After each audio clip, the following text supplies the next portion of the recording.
So ayan, nandito tayo ngayon sa Erindale Park. Dito sa Mississauga. Ito, makikita. Ayan. So tingnan natin sa loob kung ano ang meron dito. Ano niya, pababa po siya. Tara. Whew! So ayan, kung mapapansin ninyo, yung mga puno na yan. Ayan, walang dahon. Buhay ho yan talaga. Nalagas lang yung mga dahon niyan noong winter. Meron ding para sa mga bata, yung laruan. Ayun, oh, yun.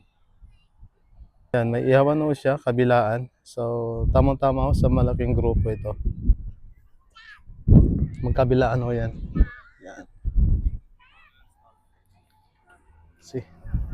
So, titignan natin yung washroom dito sa Erindale Park. Yan yung sa lalaki. Yan. At ito naman yung sa babae. So, kung inuuhaw na, ayan. So, pwede tayo dyan. And then, meron ding gazebo, dalawa. Ayan, dun sa may mga party, pwede sila dyan.